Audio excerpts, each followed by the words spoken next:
Good evening, gentlemen. Uh, I am from Kirloskar Brothers Limited, and we have a corporate office at Pune. I am based at Pune, and we are more than 100 years old company. We are in the field of manufacturing of pumps, motors, and valves. We started in 1910, so now it's, you can say, 103 years to be precise. And at present, we are world's 11th ranked in world, and by 2016-17, we are targeting to be 5th ranked in the world.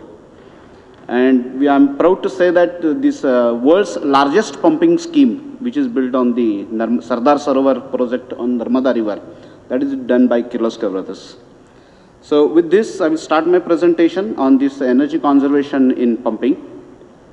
Now, I will not dwell much on these basic slides. Why energy conservation? This is basically in the national interest and in the business interest, because you know the resources are depleting. There is a scarcity of coal and everything.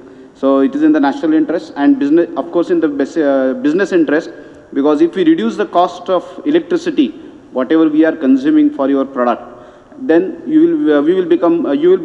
product will become more competitive, and we can compete with the world.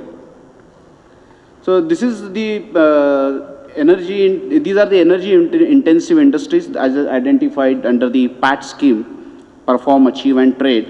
And pulp and paper industry is one of the sector here, it has been mentioned.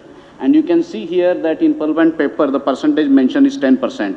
But when we convert that 10% into absolute amount, it goes into crores of rupees. So there is a huge potential. Now here you can see that the figure says that India's energy intensity per unit of GDP is higher, 3.7 times of Japan or 1.4 times of Asia. What is the meaning of this statement? It shows that if Japan needs 1 unit of electricity to manufacture a certain product, we require 3.7 units. Or if we compare ourselves with Asia, we consume 40% more energy. So that shows that we are not using the efficient equipments to manufacture the same product. If Japan can manufacture, why can't we?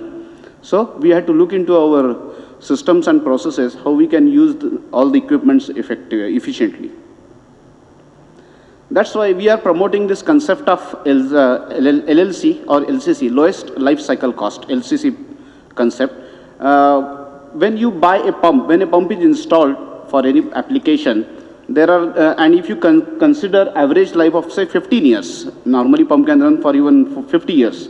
But even if you consider 15 years, it's as an operating life, then there are 3 basic types of costs. One is the initial price of the pump.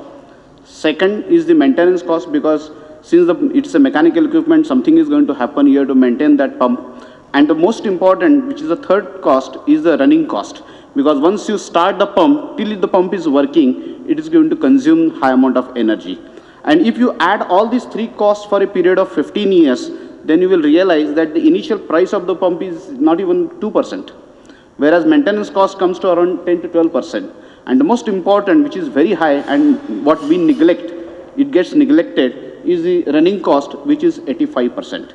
And most of the pumps looks alike. So what I request you is, don't go by the price of the pump. Ask for the highest energy efficient pump. That's most important, because ultimately you are going to pay this electricity bill for its lifetime. Just now I said that if every pump in this world degrades. So if you take a typical cast iron pump without any coating and so, it degrades by 1% every year. Every cast iron pump degrades by 1% every year. So if the efficiency of the pump as of today, when it is new, it is 80%, at the end of the 10th year, the efficiency will go down to 70%. And these figures are published by the Hydraulic Institute of Standard, which is a US-based organization. This is not published by Kirloskar.